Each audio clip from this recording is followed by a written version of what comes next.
Povos todos do universo, batei palmas e gritai a Deus aclamações de alegria,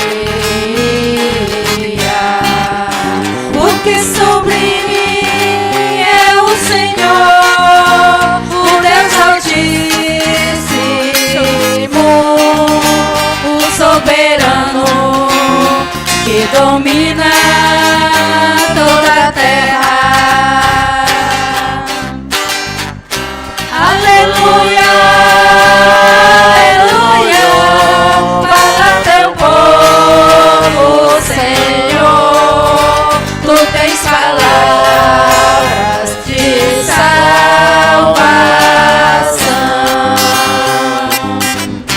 Aleluia, aleluia, fala teu povo, Senhor, tu tens palavras de salvação.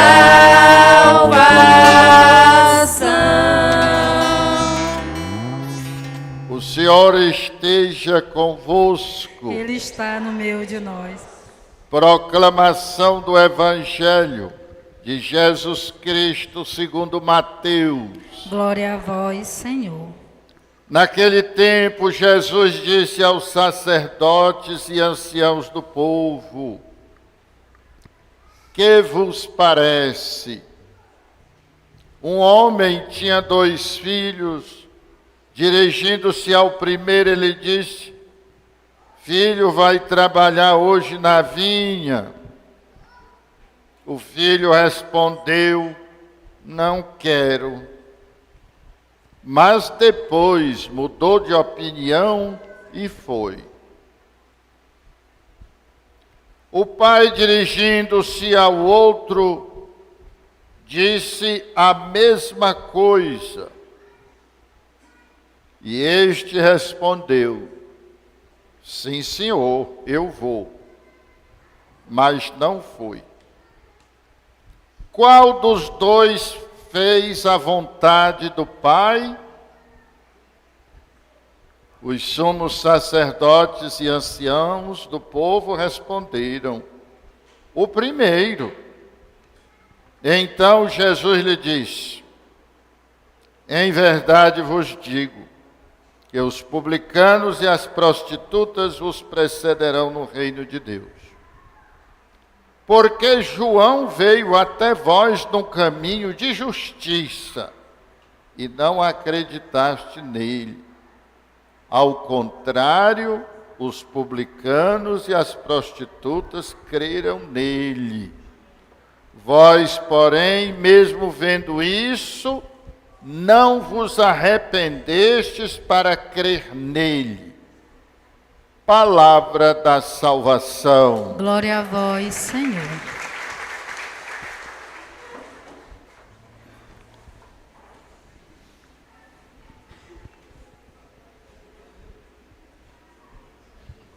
Somos espíritos criados à imagem e semelhança de Deus, vivendo uma experiência humana para aprendermos 4 realidades. Aprendermos a viver, aprendermos a conviver, aprendermos a amar e aprendermos a servir. Ouvimos neste Evangelho que Deus, o Pai de todos nós, se dirige a nós, não para intervir na nossa vida, mas para nos inspirar, para que nós possamos agir corretamente. Agir corretamente é aprender a viver. Nós nascemos muito parecidos com Deus. Nós sabíamos brincar, sorrir, nós sabíamos conviver com os outros sem fazer acepção de pessoas. Nós sabíamos relevar tudo. Mas aos poucos nós fomos adquirindo algo que foi nos distanciando. Não distanciando do ponto de vista físico, porque Deus nunca está longe de nós. Mas fomos nos distanciando, como eu dizia no início da missa, dois fios estão em contato. E a energia passa, mas vem a umidade e cria uma crosta, e a energia não passa mais. Isso aconteceu com a nossa alma. A nossa alma criou uma crosta de lembranças, de dados, que fazem com que nós pensemos e vejamos o mundo de uma maneira totalmente diferente daquilo com que nós olhávamos. Nós vimos isto narrado na Escritura, quando o homem olha para a mulher. Nós podemos dizer, uma criança olha para outra criança e reconhece: carne da minha carne, ossos dos meus ossos. Alguém semelhante a mim. Alguém com quem eu posso me divertir, com quem eu posso brincar, com quem eu posso me abraçar. Mas à medida que nós vamos sendo machucados e também machucamos os outros, nós passamos a ver os outros como inimigos, como pessoas perigosas, como alguém com quem nós não devemos confiar. E nós nos distanciamos, mesmo que estejamos morando na mesma casa, dormindo na mesma cama. Estamos longe. Estamos longe. Esquecemos de viver. Já não sabemos viver. Sabemos competir, sabemos desconfiar, sabemos desejar, mas não sabemos viver. Eu posso garantir a vocês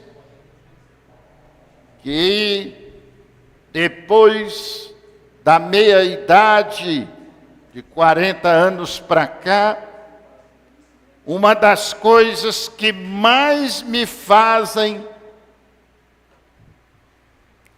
dificuldade é não permitir que o mal que está em mim se manifeste. Nós só sentimos aquilo que está dentro de nós. Se nós pegarmos uma espingarda e só tiver espoleta, não tiver pólvora, quando o gatilho bate, a gente diz: bateu o catolé. Faz uma zoadinha, mas não atira.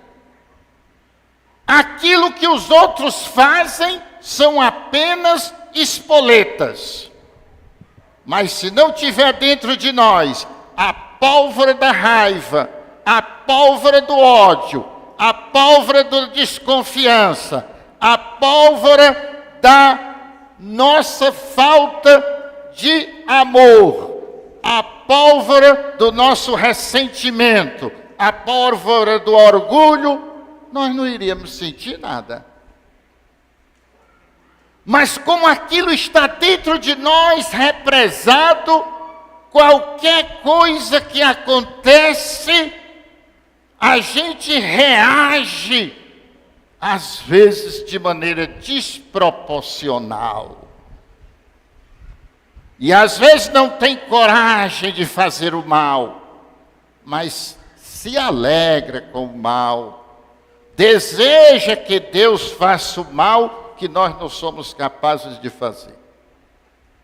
Quem de nós não já experimentou isso? E que nós precisamos lutar dentro de nós. Eu me lembro, nunca esqueci, já faz 16 anos.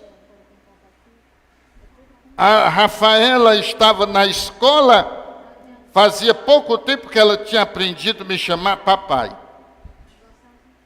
E um dia a diretora da escola mandou me chamar porque uma coleguinha dela tinha mordido no braço dela.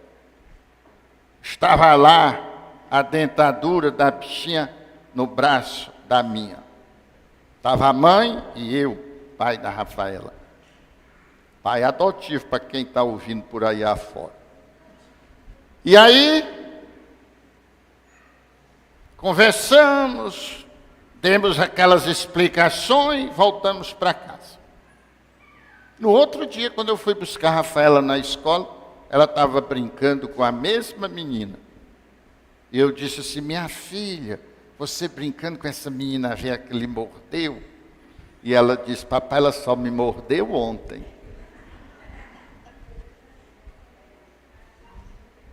Tem gente que foi mordido há 30 anos, mas ele ainda está dentro dele ou dentro dela, como quem está com prisão de ventre. Não pode, está todo inchado como cururu tutucado. Não dá. Quem vive assim não aprendeu a viver. Conviver. Conviver é compreender que todos nós dependemos uns dos outros. Que nenhum de nós se basta a si mesmo. Que nós precisamos uns dos outros. E quando nós tiramos de dentro de nós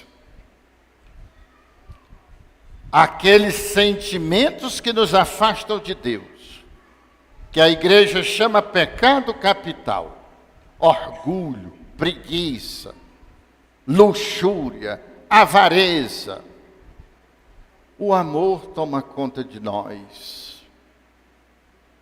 E quando o amor toma conta de nós, nós sentimos alegria em servir. Nós saímos de nós queremos ajudar, nós queremos fazer algo pelos outros. Encontramos aí 2 filhos, e um pai que é Deus, e os filhos são qualquer um de nós.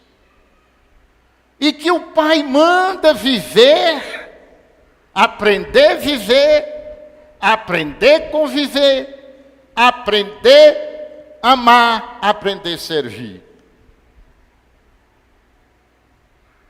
Mas o primeiro, aí ele aprendeu a viver, ele aprendeu a amar, mas ele ainda não aprendeu a conviver.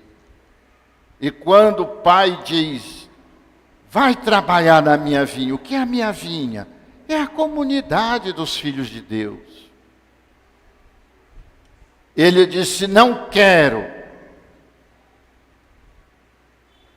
Quantas vezes na nossa vida nós confundimos sinceridade com grosseria? A gente pode ser sincero sem ser grosseiro. Não precisa ser grosseiro para ser sincero.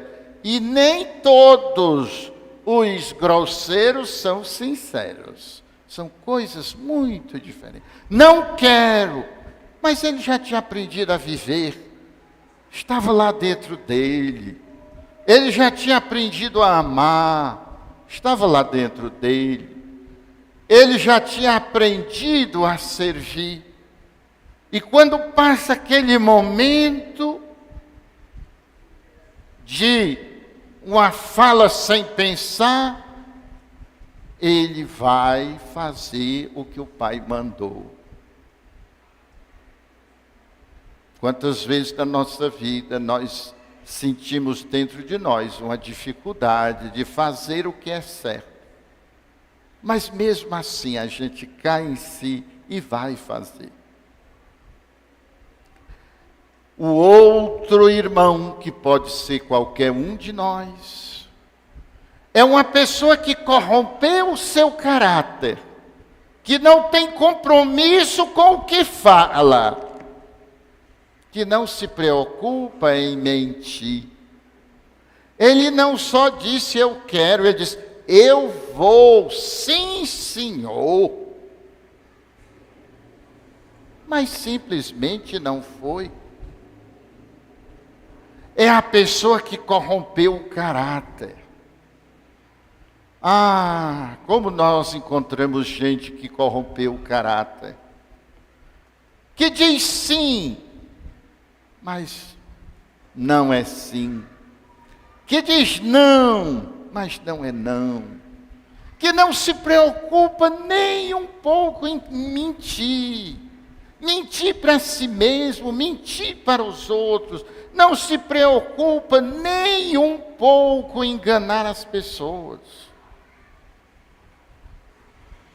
Qualquer um de nós pode entrar neste caminho que não tem solução. Todos nós somos pecadores, mas nem todos nós somos corrompidos. Pecador é uma coisa, é que nós não somos completos, é que nós somos frágeis. Corrompido é outra coisa, é aquele que já, ou aquela que já não tem compromisso, nem consigo, nem com os outros. Quantas vezes nós já dissemos, começamos a devolver o dízimo, e depois nós paramos? E pronto, fica por isso. Quantas vezes nós assumimos um compromisso pequeno e lá não aparecemos? Não precisa ser grosseiro. Se você não quer, diga não, eu não vou. Ainda não aprendeu a conviver, mas pelo menos não se deteriorou, pelo menos não se destruiu. Mas quando você diz sim, e a sua vida ou a minha vida é outra coisa, enquanto tem vida, tem esperança, mas ela está muito pequena para você, se você ou se eu somos assim. Às vezes eu digo a uma pessoa, quando a gente não cumpre um compromisso que exige muito de nós, é aceitável, a gente pode entender, mas quando a gente não é fiel a um compromisso pequeno, que não exige muito de nós, é porque nós nos corrompemos. Nós não somos mais dignos da nossa da confiança de ninguém, nem de nós mesmos. Existe uma técnica hoje na reprogramação do cérebro para esse tipo de gente que se corrompeu, dizer assim: amanhã, quando eu for me levantar, eu vou escovar os dentes, porque não é possível que não vá. Depois que eu escovar os dentes, eu vou tomar café, não é possível que não vá, não é? Meio-dia, amanhã eu vou almoçar. Mais tarde eu vou jantar. Porque aí o cérebro diz assim, ele disse que ia escovar os dentes, escovou. Disse que ia tomar café, tomou. Disse que ia almoçar, almoçou. Disse que ia jantar, jantou. Quando ele disser, eu vou fazer isso, o cérebro diz assim, ele vai mesmo. É uma técnica. Tamanha a quantidade de pessoas que corromperam seu caráter. E para estes, Jesus disse, as prostitutas e os publicanos entram no reino do céu primeiro de que vocês. Por quê? Porque são prostitutas? Não, Jesus explicou. João Batista veio e explicou o caminho da justiça, eles ouviram e se arrependeram. E quando disseram sim, era sim. E vocês continuaram na mesma, dizendo sim, mas tanto fez como tanto faz. Que nosso Senhor nos livre dos pequenos pecados, porque ninguém quebra os dentes em grandes pedras, só quebra o dente em pedrinha pequena, e ninguém arranca as unhas em grande pedra, mas só em pedra pequena, e estas coisinhas pequenas é que destroem o nosso caráter. Louvado seja nosso Senhor Jesus Cristo. Para sempre seja louvado.